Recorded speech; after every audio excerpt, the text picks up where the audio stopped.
नमस्कार साथियों, आपका स्वागत है Rajput science and research centre बोड़ा।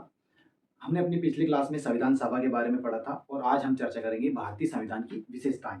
मैंने जैसे कि समय की बचत के लिए पहले ही किन किन विशेषताओं पर हम चर्चा करेंगे उसके लिए पहले आपको बोर्ड पर लिख दिया है और हम इन एक एक बिंदुओं पर विस्तार पूर्वक चर्चा करेंगे और आपको पूरी बात अवश्य समझ में आएगी। लेकिन आपको साथ ही पेन एवं कॉपी लेकर लिखते चलना है कौन सी महत्वपूर्ण बात है, ताकि आपको एग्जाम में भी काम आए और आपके जीवन में भी काम आए और अपने संविधान को समझ में भी आपकी विकसित हो।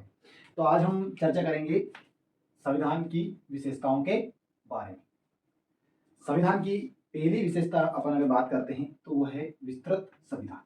विस्तृत संविधान का तात्पर्य है कि भारत का विश्व के संविधानों से सबसे बड़ा लिखित संविधान है।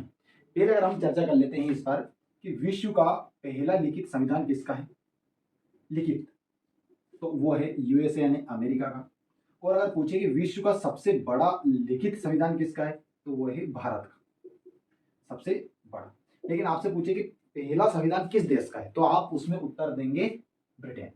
क्या उत्तर देंगे? ब्रिटेन का। साथ ही ये अलिखित संविधान भी से मानते हैं। और जैसे कि आप सभी को याद है कि भारत का संविधान बनाया गया है, अमेरिका का संविधान भी बनाया गया है, लेकिन ब्रिटेन का संविधान को विकसित संविधान कहते हैं। मतलब ब्रिटेन का संविधान अपने कई चरणों से बनकर यानी कह सकते हैं कि विकसित हुआ है, ना कि उसको जैसे भारत का संविधान लगभग आपने पिछली क्लास में देखा हो, उसमें बताया है कि 60 देशों के संविधानों का अध्ययन किया। उसके बाद भारत शासन अधिनियम 1935 से भी लगभग 250 प्रावधान लिए गए हैं जिसे अनुच्छेद कहते हैं। पर तो इन सभी चर्चा के बाद विश्व का सबसे बड़ा लिखित संविधान भारत का संविधान है, जिसमें हम अब चर्चा करेंगे अपने संविधान को विस्तृत यानी बड़ा संविधान क्यों कहते हैं। देखिए, जैसा कि आप सभी जानते हैं कि अपना संविधान 26 जनवरी 1950 को लागू हुआ। उस समय इसमें अनुच्छेदों की यदि संख्या देखें तो इसमें 395 अनुच्छेद और भाग की यदि बात करें तो 22 भाग एवं अनुसूचियों की यदि चर्चा करें तो उस समय इसमें 8 अनुसूचियां थी। लेकिन संविधान संशोधनों के माध्यम से वर्तमान में इसमें 12 अनुसूचियां हैं। तो पहली अगर आपसे विशेषता पूछे तो पहली विशेषता क्या लिखेंगे आप भारत के संविधान के बारे में कि विस्तृत संविधान। लेकिन वहीं अमेरिका का संविधान देखिए तो अमेरिका का संविधान छोटा संविधान है। हालांकि विश्व में लिखित पहला संविधान अमेरिका का है जो लगभग 1776 में या 1779 या 89 तक लिखा गया था। जैसे 4 जुलाई 1776 को अमेरिका स्वतंत्रता दिवस मनाता है ना, उसी प्रकार उसका जो संविधान है वो लगभग 1789 यानी 1789 में लागू हुआ था, लगभग मानकर चलते हैं। तो विस्तृत संविधान जिस पे अपन ने चर्चा की, इसके कारण और अन्य भी कारण हैं कि भारत का संविधान विस्तृत क्यों है। अब ये तो विस्तृत तो है, बड़ा तो है, लेकिन क्यों है इसके कारण भी कुछ हैं। तो उसमें अगर अपन पहला कारण की बात करें तो क्षेत्रफल, उसके बाद विविधताएं, साथ ही राज्यों की संख्या, साथ ही विविधता में आप यदि बात करें सभी धर्मों का यहाँ भारत में निवास, उस कारण से भी भारत का संविधान विस्तृत हो सकता है क्योंकि सभी धर्म के लिए सभी क्षेत्र के लिए अलग अलग प्रावधान है। जैसे कि अगर अपन दक्षिण भारत में जाए तो वहाँ की भाषा अलग है। जैसे कि भारत के संविधान की अनुसूची 8 में भी 22 भाषाओं का उल्लेख किया गया है। तो इस प्रकार अपन देखकर चलते हैं कि भारत का संविधान कह सकते हैं विस्तृत होने के ये कारण रहे। तो पहला पॉइंट आपको समझ में आया होगा। ठीक, अब हम चर्चा करेंगे दूसरे पॉइंट के बारे में, दूसरे बिंदु के बारे में कि क्या इसमें दूसरा बिंदु में विभिन्न स्रोतों से विहित यानी भारतीय संविधान की दूसरी विशेषता के बारे में यदि देखें तो इसकी दूसरी विशेषता है कि इसमें विभिन्न देशों से कह सकते हैं कि विभिन्न देशों से कई प्रावधान लिए गए हैं। जिसे अगर एक प्रश्न बने, अगर अपन चर्चा करें कि भारतीय संविधान पर सबसे ज्यादा प्रभाव किस अधिनियम का दिखाई देता है तो भारत शासन अधिनियम 1935। लगभग भारत शासन अधिनियम 1935 से भारतीय संविधान में 250 प्रावधान या कह सकते हैं कि लगभग 250 अनुच्छेद लिए गए हैं। वहीं अगर इसमें बात करें विभिन्न देशों में तो इसमें यूएसए अमेरिका से लिया गया है, ब्रिटेन से लिया गया है, उसके बाद रशिया से लिया गया है। जैसे कि जो मूल संविधान था उसमें मौलिक कर्तव्य नहीं थे, लेकिन बाद में रशिया से यानी उस समय यूएसएसआर के नाम से जाना जाता था, उस समय इसमें भारतीय संविधान में मौलिक कर्तव्य जोड़े गए थे। उसके बाद यदि बात करें आयरलैंड से भी लिए गए, यानी विभिन्न जापान से, कनाडा से, कनाडा बोलते हैं इंग्लिश में, और उसके बाद ऑस्ट्रेलिया से, और कौन कौन से क्या क्या प्रावधान लिए गए ये हम अपनी अगली क्लास जब एक अलग से सेपरेट क्लास लेंगे कि भारत पर विभिन्न देशों से क्या क्या चीज़ें ली गई। जैसे मैं दो चार तो आपको बता देता हूँ। राष्ट्रपति जो पद है वो कहाँ से लिया गया है? अमेरिका से लिया गया है, यानी प्रेसिडेंट। साथ ही प्रेसिडेंट पर महाभियोग यानी इम्पीचमेंट, महाभियोग भी कहाँ से लिया गया है? अमेरिका से लिया गया है। वहीं अगर अपन संसदीय प्रणाली की बात करें तो संसदीय प्रणाली कहाँ से ली गई है? इसी के अगले बिंदु में अपन संसदीय प्रणाली को समझेंगे। संसदीय प्रणाली क्या है? ये ब्रिटेन से ली गई है। रशिया से अगर अपन बात करें तो मौलिक कर्तव्य लिए गए हैं जो बाद में 51 का, अनुच्छेद 51 का और भाग 4 का में जोड़े गए हैं। उसके बाद आयरलैंड से बात करें तो आयरलैंड से डीपीएसपी में शॉर्टकट में लिख देता हूँ, हालांकि इसमें अपन विस्तृत चर्चा करेंगे। राज्य के नीति निर्देशक सिद्धांत, DPSP, directive principle of state policy, उसके बाद कनाडा से संघात्मक, उसके बाद ऑस्ट्रेलिया से समवर्ती सूची। और भी चीजें लिए अपन सेपरेट क्लास में इनको पढ़ेंगे कि क्या क्या चीजें कहाँ से ली गई। तो आपको समझ में आया होगा कि पहला पॉइंट था विस्तृत संविधान, यानी सबसे बड़ा संविधान, उसके कारण भी मैंने आपको बताए। उसके बाद विभिन्न स्रोतों से भी, यानी भारतीय संविधान पर किन किन देशों का प्रभाव दिखाई देता है। साथ ही भारत शासन अधिनियम 1935 का भी प्रभाव सबसे ज्यादा दिखाई देता है। आपसे परीक्षा में प्रश्न बन सकता है और पूछते भी हैं कि किस अधिनियम का सबसे ज्यादा प्रभाव भारतीय संविधान पर दिखाई देता है। अगर अपन अगले पॉइंट की बात करें तो अगले पॉइंट में नमिता एवं अनियमितता, तो ये आप इसको कोई बड़ा टेक्निकल शब्द ना समझे कि नमिता और अनियमितता क्या है। तो इसको मैं आपको एक लाइन में बता देता हूं। किसी भी देश के संविधान में संशोधन करने के आधार पर उसे नमिता एवं अनियमितता कहा जाता है। कितना कठोर एवं लचीला, बहुत अच्छा शब्द रहेगा। नमिता यानी लचीला, आपने सुना भी होगा, और अनियमितता है कठोर। तो इसको कठोर ऐसा नहीं कि उसको तोड़ेंगे या मुड़ जाएगा, ऐसा नहीं होता है, बल्कि संविधान संशोधन की प्रक्रिया के आधार पर बताया जाता है कि किसी भी देश का जो संविधान है वो कठोर है या लचीला है। तो अपने भारतीय संविधान में दोनों प्रकार दिखाई देते हैं अपने को। मैं अपन आपको समझाता हूँ। जैसे अनुच्छेद 368 यानी संविधान संशोधन कौन से देश से लिया गया है संविधान संशोधन? तो आप वीडियो को पॉज करके पहले कमेंट करें कि कौन से देश से लिया गया है, और फिर मैं आपको बताता हूं अभी कि संविधान संशोधन दक्षिण अफ्रीका यानी साउथ अफ्रीका से लिया गया है। ठीक है। अब भारतीय संविधान में वैसे तो सामान्यता कह सकते हैं कि 368 में 2 प्रक्रिया दी गई है। कौन कौन सी? मैंने आपको पहले भी बताया होगा। तो पहली प्रक्रिया है कह सकते हैं विशेष बहुमत द्वारा। विशेष बहुमत क्या होता है अपन समझेंगे। साथ ही विशेष बहुमत प्लस आधे से अधिक राज्यों की सहमति, इतनी बात आपको समझ में आई होगी। ठीक है। बाद अब आप समझते हैं कि विशेष बहुमत क्या होता है और विशेष प्लस आधे राज्यों की सहमति क्या होती है। तो देखो, विशेष बहुमत का अर्थ है, मैं एक उदाहरण से आपको समझाता हूँ ताकि आपको अच्छे समझ में आए। जैसे कि, और याद रखें, संविधान संशोधन करने की शक्ति केवल संसद के पास है, ना कि राज्यों के विधानमंडलों के पास। लेकिन कुछ परिस्थितियों में, जैसे राष्ट्रपति के चुनाव के इलेक्शन में कुछ संशोधन करना हो कि कौन कौन वोट डालते हैं, ये आप सभी को आगे पढ़ाएंगे। उस स्थिति में यदि कोई संशोधन करना हो तो उसके लिए राज्यों की सहमति भी आवश्यक है। लेकिन विधानमंडल को पूरी पावर है ऐसा नहीं, केवल कौन कर सकती है? संसद। विशेष बहुमत से तात्पर्य क्या है, ये आप एक उदाहरण के माध्यम से समझते हैं अपन। तो देखो, जैसे कि लोकसभा में 545 सीटें हैं, तो इसके लिए 2 कंडीशन होती है। एक तो टोटल का साधारण बहुमत, साधारण का अर्थ क्या है? आधे से एक अधिक, आधे से, मैं डायरेक्ट लिख देता हूं, आधे से +1 लिख देता हूं ताकि आपको समझ में आए। तो यानी 545 का एक अधिक तो होना ही चाहिए। साथ ही उस दिन मतदान में, यानी जो उपस्थित हैं और मतदान करने वाले हैं, उनका 2/3, उनका कितना? 2/3। जैसे कि एक उदाहरण समझ लें, टोटल 545 है, उसका आधे से एक अधिक, तो अपन मान के चलते हैं, भाग देते हैं 273 या 74 आएगा, तो अपन एक प्लस मान लेते हैं, यानी 2 74। उस दिन सदस्य उपस्थित होना अनिवार्य है, ये लोकसभा के लिए। राज्यसभा के लिए लग रहा है। अब अगर मान लें उस दिन कि 545 उपस्थित नहीं थे, उस दिन मान लेते अपन कि 500 सदस्य उपस्थित थे। कितने सदस्य उपस्थित थे? 500। तो 500 का 2/3 टोटल का आधे से एक अधिक तो होना ही चाहिए। साथ ही उस दिन जितने उपस्थित हैं, यानी ऐसा समझो कि 274 से अधिक कम सदस्य उस दिन लोकसभा में उपस्थित हैं, तो संविधान संशोधन नहीं होगा। और साथ ही उस दिन मान लेते हैं कि 500 सदस्य उपस्थित हैं, तो 500 का 2/3, यानी इसमें पॉइंट में राउंड फिगर में ले लेंगे अपन।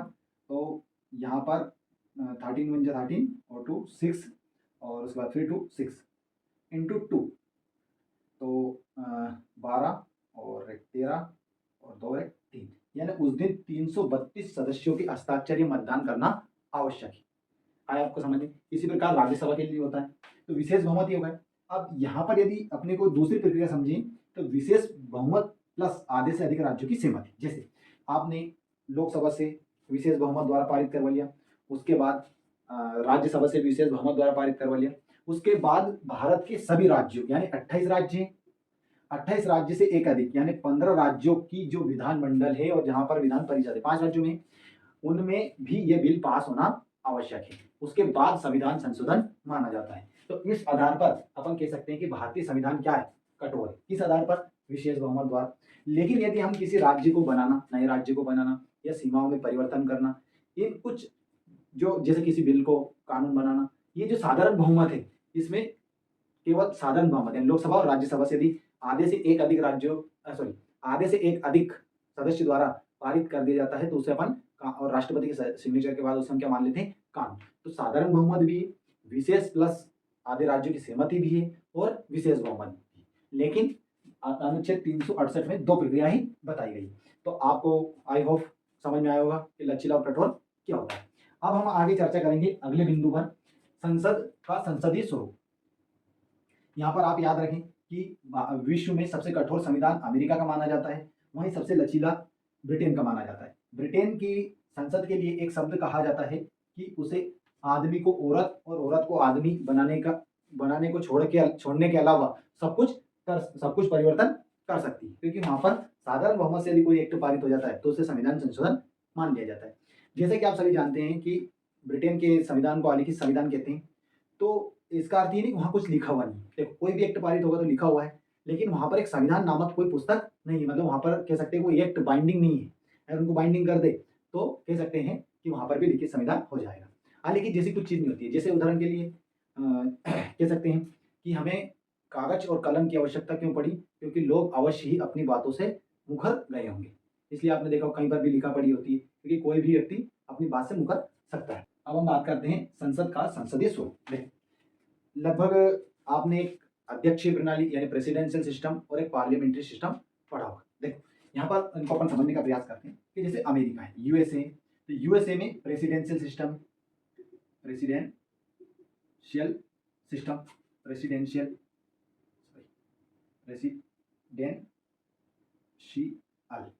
सिस्टम है। वहीं ब्रिटेन में और भारत में पार्लियामेंट्री सिस्टम है, पार्लियामेंट यानी कि संसदीय। अब यहाँ पर दोनों में अंतर समझ। देखो, जिस प्रकार भारत में लोकसभा और राज्यसभा है, उसी प्रकार अमेरिका में भी 2 सदन है। और वैसे आप सभी को याद ही होगा कि भारत में जैसे विधायिका को अपन संसद कहते हैं, उसी प्रकार कह सकते हैं कि अमेरिका में वहाँ की जो संसद है उसे कांग्रेस कहते हैं। क्या कहते हैं? कांग्रेस। और अपने देश में कांग्रेस एक पार्टी, और वहां पर वहां के उसकी संसद का नाम है। उसके 2 सदन है, एक हाउस ऑफ रिप्रेजेंटेटिव और एक सीनेट। इसी प्रकार भारत में भी, भारत में क्या है? एक है लोकसभा और एक है राज्यसभा। देखो, वहां पर जो राष्ट्रपति बनते हैं वहां का सबसे शक्तिशाली व्यक्ति होता है राष्ट्रपति, और भारत में राष्ट्रपति ना होते हुए कौन है? प्रधानमंत्री। यानी वास्तविक सत्ता किसके पास है? प्रधानमंत्री के पास, और वहां पर राष्ट्रपति के पास। तो देखो, यदि मान लो वहां पर कोई यहाँ के जो सदस्य हाउस ऑफ रिप्रेजेंटेटिव और सीनेट की, उनमें से वहां की सरकार में निकल के नहीं आते, लेकिन भारत में एक, मैं आपको वेन डायग्राम से समझाता हूँ ताकि आपको समझ में आए। देखो, ये भारत की विधायिका है, विधायिका, और ये मान लो उसमें से एक कार्यपालिका। ये आप एक अर्थ में पार्लियामेंट्री सिस्टम समझ सकते हैं। लेकिन अमेरिका में ऐसा नहीं। अमेरिका की मान लो ये है दोनों, वहां की हाउस ऑफ रिप्रेजेंटेटिव और सीनेट यानी वहां की पार्लियामेंट यानी विधायिका। विधायक। लेकिन वहाँ की जो कार्यपालिका है वो इन दोनों सदन से निकल के ना आते हुए अलग जाती है, यानी वो राष्ट्रपति पर निर्भर करता है कि वो किनको अपनी कह सकते हैं मंत्रियों में रखे। वहाँ पर अनिवार्य नहीं कि हाउस ऑफ रिप्रेजेंटेटिव और सीनेट से निकले, लेकिन भारत में ऐसा आवश्यक है। ये आपकी संसदीय प्रणाली, यानी कि आपकी विधायिका में कौन कौन आते हैं, लोकसभा और राज्यसभा केंद्र की।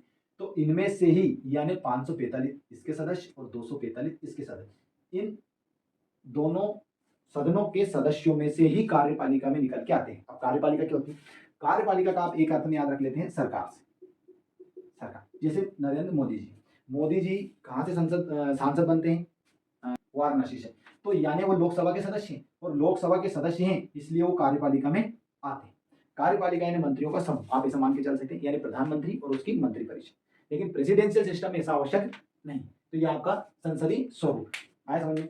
यानी विधायिका क्या होती है, जो कानून का निर्माण करती है। क्या करती है, कानून का निर्माण। और भारत की सबसे बड़ी विधायिका क्या है, संसद, जिसके 2 सदन है, लोकसभा और राज्यसभा। इसी प्रकार अगर कहें कि अमेरिका की जो कह सकते हैं कि विधायिका, वहाँ की कांग्रेस है, जिसे वहाँ की संसद मान लेते हैं, उसके भी 2 सदन है, तो ये उसकी क्या है, विधायिका। लेकिन वहाँ पर सरकार बनाने के लिए विधायिका के सदस्य होना अनिवार्य नहीं है, लेकिन भारत में अनिवार्य है। तो ये क्या है, आपका संसदीय स्वरूप।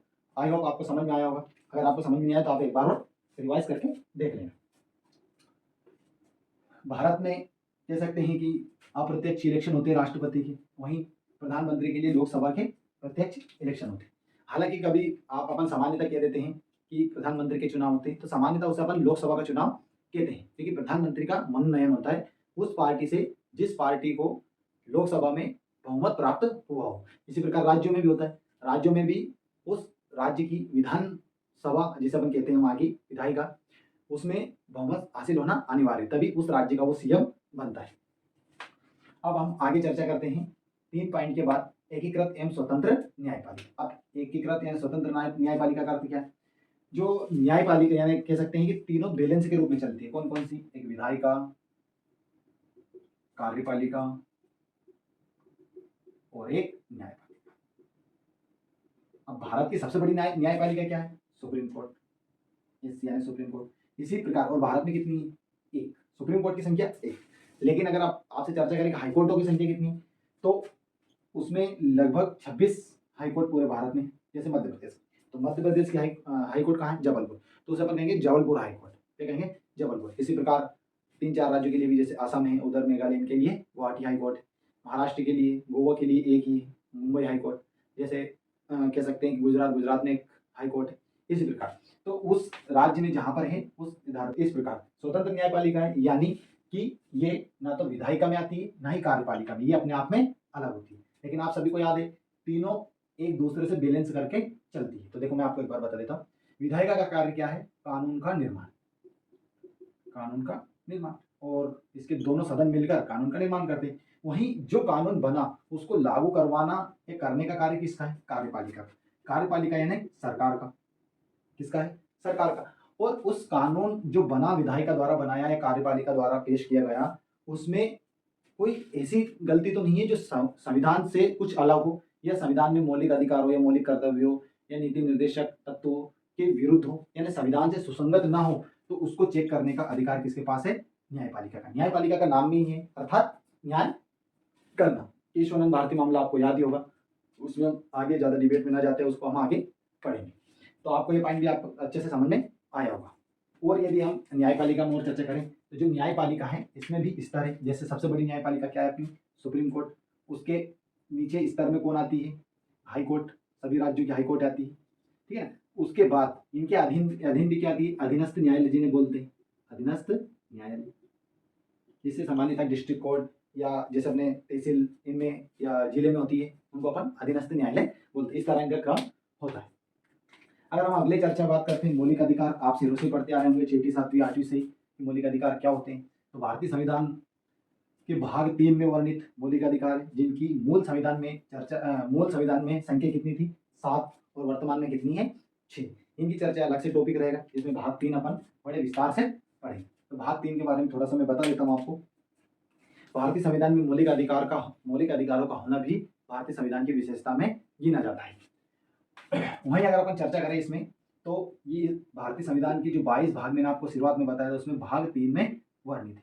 जो अनुच्छेद भाग 3 जो है वो अनुच्छेद 12 से 35 तक है, लेकिन मौलिक अधिकारों का वर्णन अनुच्छेद 14 से तो 32 तक वर्णित है।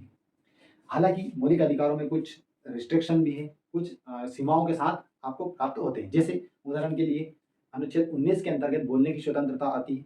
तो बोलने की स्वतंत्रता है, इसका अर्थ नहीं कि आप देश के विरुद्ध बोल सकते हो। इस प्रकार आपको कहीं घूमने फिरने की आज़ादी है, इसका अर्थ ये नहीं कि आप डिफेंस या जहाँ हथियार बनते हैं या उदाहरण के लिए आप ऐसी संवेदनशील जगह पर नहीं जा सकते। तो कुछ सीमाओं के साथ हैं, और खास करके अनुच्छेद 19(1) उसके अंतर्गत पहले 6 थे, है ना, ABCDEF, है ना जी। तो F को हटा दिया गया जो संपत्ति का अधिकार था। तो कुछ सीमाओं के साथ इनकी सीमाएं भी लिखी हुई है। तो इस प्रकार इसका मौलिक अधिकारों का वर्णन है। ठीक, उसके बाद यदि अपन बात करें नीति निर्देशक, हाँ, और एक बात तो ध्यान रखें, भारतीय संविधान के भाग 3 को मैग्ना कार्टा भी कहा जाता है। मैग्ना कार्टा, अब मैग्ना कार्टा क्यों कहते हैं, इसकी भी एक कहानी है, तो मैं आपको 1 मिनट में समझा देता हूँ। सबसे पहले ब्रिटेन में ही मौलिक अधिकारों की शुरुआत हुई। लोकतंत्र की शुरुआत भी ब्रिटेन से ही मानी जाती है। तो 1215 में सर्वप्रथम वहां के राजा ने नागरिकों को कुछ लिखित में अधिकार दिए। ध्यान रखें, लिखित में दिए थे, और जो दिए थे उनको उन्होंने मैग्ना कार्टा नाम दिया था। तो इस प्रकार मौलिक अधिकार जो हैं वो, मौलिक अधिकार को इस प्रकार मैग्ना कार्टा कहा जाता है। हालांकि मौलिक अधिकारों को कौन से देश से लिया गया है, तो वो रशिया से लिया गया है, सॉरी माफी चाहेंगे, यूएसए से लिया गया है, यानी अमेरिका से लिया गया है। रशिया से मौलिक कर्तव्य लिए गए हैं, माफी चाहेंगे। उसके बाद राज्य के नीति निर्देशक तत्व, तो डीपीएसपी इसे शॉर्ट में बोलते हैं, डीपीएसपी यानी directive principle of state policy, यानी राज्य के नीति निर्देशक तत्व भी बोल देते हैं, या नीति निर्देशक सिद्धांत भी बोलते हैं। तो ये कहाँ पर है, भारतीय संविधान में ये भाग 4 में वर्णित है। कहाँ पर वर्णित है, भाग 4 में। और इसे कौन से देश से लिया गया है, तो ये आयरलैंड से लिया गया, आयरलैंड से। ठीक है, देखो, राज्य के नीति निर्देशक होने से तात्पर्य है कि भारतीय संविधान में सामाजिक तत्वों को भी जोड़ा गया है ना। सामाजिक तत्वों को, जैसे मान लो पेंशन सुविधा है, तो इसमें ही वर्णित है, यानी। लेकिन आप ध्यान रखें कि राज्य के जो नीति निर्देशक तत्व हैं या सिद्धांत हैं, ये अगर आपको प्राप्त नहीं होते तो आप उसके लिए कोर्ट नहीं जा सकते। लेकिन मौलिक अधिकारों को यदि आपको प्राप्त नहीं होते हैं तो आप डायरेक्ट अनुच्छेद 32 के तहत सुप्रीम कोर्ट जा सकते हैं, और 226 के तहत आप हाई कोर्ट जा सकते हैं। एक बार आप इसको चेक कर लीजिएगा, 226 ही है इस प्रकार। और इसके लिए आप हाई कोर्ट, सुप्रीम कोर्ट या हाई कोर्ट नहीं जा सकते, है ना। ध्यान रखें इस बात का, क्योंकि ये कह सकते हैं कि ये जैसे जैसे सरकार सशक्त होती जाएगी वैसे वैसे आपको धीरे धीरे मिलता जाएगा। एक इसका उदाहरण है, पहले जो आपके अनुच्छेद 21 का में वर्णित, यानी ए में वर्णित है शिक्षा का अधिकार, ये पहले राज्य के नीति निर्देशक तत्व का एक अनुच्छेद में वर्णन था। लेकिन जैसे जैसे सरकार सशक्त हुई तो आप आपकी शिक्षा की मांग के लिए भी सुप्रीम कोर्ट आप जा सकते हैं, क्योंकि उसको अनुच्छेद 21 का, और 21 का 14 से 32 के बीच में आता है, अर्थात ये किसमें आता है, आपके मौलिक अधिकार में। नीति निर्देशक तत्वों की अगर बात करें तो ये भारतीय संविधान के अनुच्छेद 36 से 51 तक वर्णित है। कहाँ तक है, अनुच्छेद 36 से 51 तक वर्णित। लेकिन आप इसके लिए सुप्रीम कोर्ट या हाई कोर्ट नहीं जा सकते हैं, ये सरकार पर निर्भर करता है कि आपको मिले या ना मिले। इसमें जैसे पेंशन के बारे में भी है, प्रसूति सहायता के लिए भी है, साथ ही इसमें जैसे मान लो कह सकते हैं कि जो आप गरीबी रेखा से नीचे आप जीवन यापन करने वाले लोगों को, जो कह सकते हैं कि आपने एक बीपीएल, है ना, बीपीएल गरीबी रेखा से नीचे के लिए जो एक परमिट बनता है, उसमें आपको गेहूं चावल सरकार 1 रुपये किलो या 2 जो भी देती है वो आपको मिलते हैं। तो ये आपके समाजवादी लक्षण में आपको दिखाई देते हैं। भारतीय संविधान में पूंजीवादी भी दिखाई देते हैं और समाजवादी लक्षण भी दिखाई देते हैं, तो वो समाजवादी में आते हैं। साथ ही एक शब्द में समझ लेते हैं कि धर्मनिरपेक्ष। देखो, धर्मनिरपेक्ष का अर्थ होता है कि भारत का कोई धर्म नहीं है, लेकिन भारत में कई धर्मों के लोग निवास कर सकते हैं, अर्थात कह सकते हैं कि भारत का कोई धर्म नहीं। और भारत धर्मनिरपेक्ष शब्द अपनी प्रस्तावना में भी वर्णित है, प्रस्तावना में भी वर्णित है, यानी धर्मनिरपेक्ष का अर्थ ही यही होता है। अब अगर मान लो जैसे ज्यादा नहीं कहेंगे कुछ भी, जैसा सबके अपने अपनी विचारधारा निर्भर करती है, लेकिन भारतीय संविधान में साफ साफ शब्दों में लिखा हुआ है कि धर्मनिरपेक्ष अर्थात भारत का कोई धर्म नहीं है, इसमें सभी धर्मों के लोग निवास करते हैं। उसके बाद सार्वभौमिक वयस्क मताधिकार, ये क्या होता है ये और देख लेते हैं। तो सार्वभौमिक वयस्क मताधिकार का अर्थ है कि भारत में सभी जगह, जो भी भारत है, भारत जहां जहां तक फैला हुआ है वहां के भारत के सभी वयस्क की परिभाषा क्या दी गई है, वर्तमान में 18+, पहले कितनी थी, 21 से अधिक, फिर उसके बाद अब कितनी कर दी गई है, 18 से अधिक उम्र के लोगों को, सभी को क्या लिखा है, सार्वभौमिक, यानी भारत जहां जहां तक फैला है, भारत के जो भी नागरिक है और जो 18 साल से ऊपर के हैं, सभी को वोट देने का अधिकार है, ये होता है सार्वभौमिक वयस्क मताधिकार। जैसा कि आप सभी को याद है, जब मैंने भारत शासन अधिनियम 1919 पढ़ाया था, उसमें कुछ चुनिंदा लोगों को, कुछ चुनिंदा क्षेत्रों को और ऐसे लोगों को दिया गया था अधिकार कि जो संपत्ति में अच्छे हो, सरकार को टैक्स देते हो और साथ ही शिक्षित हो। तो सामान्यतः कह सकते हैं कुछ लोगों को ही वोट देने का अधिकार दिया गया था, लेकिन भारत ने इससे सीख ली, इस प्रकार अपना संविधान पढ़ा है। आपको अगर आप तुलना करके देखेंगे तो किस प्रकार अपने संविधान को धीरे धीरे धीरे धीरे इन एक्टों के माध्यम से जोड़ा गया या बनाया गया है। तो ये आपको समझ में आ गया होगा। उसके बाद अगर बात करें एकल नागरिकता, एकल नागरिकता मैं आपको अच्छे से बता देता हूँ, समझ में आ जाएगा आपको एकल नागरिकता क्या होता है। तो एकल नागरिकता का अर्थ है, देखो अपन अमेरिका से लेकर तुलना करके देखेंगे तो आपको समझ में जाएगा। जैसे अमेरिका है, यूएसए, अब मान के चलते ये पूरा यूएस है, ठीक, यहाँ लिख देता हूँ, ये यूएसए, ठीक, ये यूएसए। अब यूएसए इसमें से बहुत सारे राज्य जैसे अलास्का, कैलिफोर्निया, न्यूयॉर्क, वहाँ के क्या है राज्य, जैसे मान लो इसको मैं न्यूयॉर्क मान लेता हूँ, न्यूयॉर्क, ठीक है, देख लेना।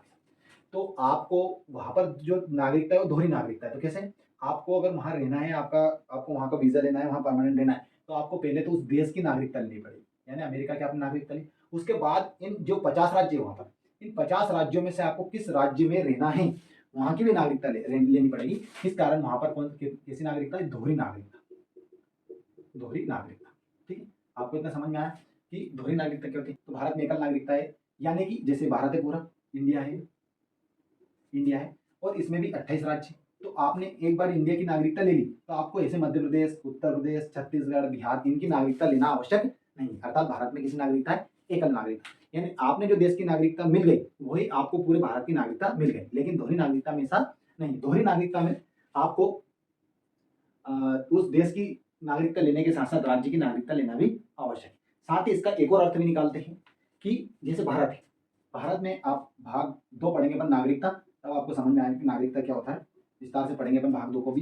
तो इसका एक और अर्थ ये निकलता है कि यदि आपने भारत की नागरिकता के अलावा किसी अन्य देश की नागरिकता ले ली तो आपकी ऑटोमेटिक भारत की नागरिकता समाप्त हो जाएगी। ये भी एकल नागरिकता का अर्थ निकाल सकते हैं। तो एकल नागरिकता के 2 अर्थ निकल जाएंगे, कौन कौन से, यदि आपने भारत की नागरिकता ले ली तो राज्यों की लेनी आवश्यक नहीं, साथ ही यदि आपने भारत के अलावा किसी अन्य देश की नागरिकता ले ली तो भारत की ऑटोमेटिक समाप्त हो जाती है। ये एकल नागरिकता है, ये भी आपके लिए मतलब अपने भारतीय संविधान की क्या है, विशेषताओं में गिना जाता है। अब अपन पढ़ते हैं अगला पॉइंट। आपको समझ में आ रहा होगा, यदि समझ में नहीं आए तो आप एक बार और वीडियो को रिवाइज करके देख सकते हैं। साथ ही कमेंट कर भी हमको सूचना दें कि सर यहाँ पर ये कमी आ रही, ताकि हम उसको और सुधार करें। जैसे आपकी पहले कमी आपने सुझाव दिया था कि सर आवाज़ की प्रॉब्लम आ रही, तो उसका निराकरण भी हुआ है और अच्छे से आवाज़ आपको मिल जाएगी। साथ ही आपने मार्कर का कहा था, तो मार्कर बहुत सारे हैं, मतलब आपको मार्कर के दिखने में कोई समस्या नहीं आ रही होगी। हो सकता है अभी लाइट की समस्या हो, अब जैसे यहाँ पर क्या पंखा बंद करके पढ़ाना पड़ता है तो गर्मी भी होती है ना, इसलिए आपको कभी वीडियो को कट करना पड़े तो आपको ऐसा लगता होगा सर पढ़ने जा रहे हैं, तो पढ़ने नहीं जा रहा है, थोड़ा हो सकता है हम वीडियो को पॉज कर दें और वीडियो को पॉज करने के बाद पानी वानी पीकर आगे वीडियो को बढ़ाते हैं, ठीक है। तो उसके कारण भी आपको ऐसा लग सकता है, जैसे यहाँ पर गर्मी हो रही तो उसका भी एक कारण रहता है, क्योंकि पंखा बंद है, पंखा चालू रहेगा तो आवाज़ ज़्यादा आती है, वॉइस है ना, बैकग्राउंड वॉइस। अब हम आगे चर्चा करते हैं कि आपातकालीन प्रावधान क्या है। तो आपको मैंने एक शॉर्ट वीडियो के माध्यम से बताया था कि भारतीय संविधान में ये आपातकालीन जो प्रावधान है एकात्मक में गिने जाती है। अब जैसे लास्ट वाला पॉइंट देखना, एकात्मक की ओर झुकाव के साथ संघीय व्यवस्था, तो अब एकात्मक क्या होते हैं अपन समझेंगे। तो उसमें से एक विशेषता अपन आपातकालीन जो प्रावधान है वो एकात्मक तत्वों में गिना जाता है। तो देखो, आपातकाल भारतीय संविधान के अनुच्छेद 352, 356 और 360 में वर्णित। यदि किसी क्षेत्र में अचानक संवैधानिक कह सकते हैं कि शासन व्यवस्था विफल हो जाए या कहीं पर दंगा फसाद हो जाए, इस स्थिति में भारत सरकार क्या कर सकती है, आपातकाल लगा सकती है। जैसे अगर मान लो रुपये पैसे कम जाती है तो भारत सरकार वहाँ पर अनुच्छेद 360 का प्रयोग कर सकती है। तो आपातकालीन स्थिति ये एकात्मक है, यानी केंद्र सरकार के हाथ में। यदि मान लो उदाहरण के लिए मध्य प्रदेश में जनता कंट्रोल नहीं हो रही, सरकार गिर गई, उसके बाद ज़्यादा दंगे हो रहे हैं या सरकार ठीक तरह से कार्य नहीं कर रही, संविधान के अनुसार कार्य नहीं कर रही, तो उस स्थिति में केंद्र सरकार आपातकाल लगा सकती है और पूरे जो विधायिका है मध्य प्रदेश की उसको कंट्रोल करती है। और कानून जो बनेंगे उस समय आपातकाल के दौरान वो कहाँ से बनेंगे, संसद से बनेंगे। तो ये एकात्मक तत्व। उसके बाद यदि अपन बात करें एकात्मक की ओर झुकाव के साथ संघीय व्यवस्था, इसका अर्थ क्या होता है, थोड़ा सा आप समझ लेना। इसका अर्थ ये होता है कि भारत में एकात्मक तत्व भी है और उसके साथ साथ संघीय तत्व भी। जैसे भारत में कह सकते हैं कि अधिकांशतः केंद्र सरकार राज्यों को कंट्रोल करके रखती है। लेकिन अगर अपन बात करें कि संघीय क्या है, तो राज्यों को भी अधिकार दिए गए। तो भारत में कह सकते हैं कि अर्ध संघात्मक व्यवस्था है। अर्ध संघात्मक, संघात्मक का क्या अर्थ होता है देख लेते हैं। और अर्ध संघात्मक भी, और एक यूनियन यानी केंद्र, आपको और समझ में आ जाएगा तीनों समझ। इसको मैं इंग्लिश में लिख देता हूँ यूनियन, तो आपको और समझ में आ जाएगा। मेरे को अच्छे से याद है यूनियन सब, इसलिए मैं आपको बता देता हूँ। देखो संघात्मक का अर्थ क्या होता है, जहां पर केंद्र से ज्यादा, केंद्र यानी केंद्र सरकार, केंद्र से ज्यादा शक्ति किसके पास हो, राज्यों के पास, राज्यों के पास। ये होता है, क्या होता है संघात्मक। जैसे अमेरिका, अमेरिका सबसे अच्छा उदाहरण है संघात्मक का, है ना। वहां पर वहां के हर राज्य के लिए अलग अलग संविधान है, हर राज्य के लिए अलग अलग तिरंगा है, और हर राज्य की अलग अलग नागरिकता है। इस प्रकार वहां पर केंद्र, और वहां पर अगर अपन बात करेंगे, जब अनुसूचियां पढ़ेंगे, तो जो अपने देश में, अपने भारतीय संविधान में 7वीं अनुसूची है, उसके तहत कितनी सूची बांटी गई है, 3। 7वीं अनुसूची में भी 3 सूची है। कौन कौन सी, संघ यानी केंद्र, उसके बाद राज्य, और एक समवर्ती, 3 सूचियां हैं। लेकिन अमेरिका में ऐसा नहीं, अमेरिका में केवल एक सूची है। कौन सी, संघ सूची, संघ सूची। अब संघ सूची में जो जो लिखा है उस पर ही केंद्र कानून बनाएंगे। उसके अलावा जो भी बचा है, कि यूनियन यानी ब्रिटेन अच्छा उदाहरण है, जहां पर सबसे ज्यादा शक्ति किसके पास होती है, केंद्र के पास, ना कि राज्यों के पास। राज्यों का अस्तित्व ना के बराबर होता है। संघात्मक अपन ने समझा, केंद्र से ज्यादा शक्ति किसके पास हो, राज्यों के पास हो, उसे अपन क्या कहेंगे, संघात्मक। और उसका एक अच्छा सा उदाहरण है आपका यूएसए यानी अमेरिका। अर्ध संघात्मक, या इसे काजी फेडरेशन भी बोल देते हैं, काजी फेडरेशन यानी भारत अच्छा उदाहरण, जहां पर केंद्र के पास भी पावर है और राज्यों के पास भी पावर है, लेकिन कहीं ना कहीं राज्यों से ज्यादा किसके पास है, केंद्र के पास। तो अपना यही शब्द लिखा हुआ है, एकात्मक की ओर झुकाव के साथ संघीय व्यवस्था। और संघीय आपको समझ में आएगा, संघात्मक, ठीक है, जहां पर राज्य की शक्ति रहती है। तो आई होप आपको क्लास अच्छे से समझ में आई होगी, और यदि समझ में नहीं आए तो आप एक बार और वीडियो को देखें, और साथ ही आप सुझाव भी दें। और हम चाहते हैं कि जैसे आप जिस प्रकार अगर व्हाट्सएप पर सुझाव देते हैं, वैसे ही आप कमेंट्स के माध्यम से अपने क्लास के नीचे कमेंट करके सुझाव देंगे, सर यहाँ पर आप सुधार कीजिएगा। बहुत बहुत धन्यवाद। और इसी तरह आप लाइक शेयर सब्सक्राइब करते रहिए और हमको मोटिवेट करते रहिए। आपको इससे भी अच्छी अच्छी क्लास धीरे धीरे मिल जाएगी। जैसे जैसे हमारी सुविधाएं बढ़ती जाएगी, वैसे वैसे आपको हम भी सुविधाएं देते जाएंगे। धन्यवाद।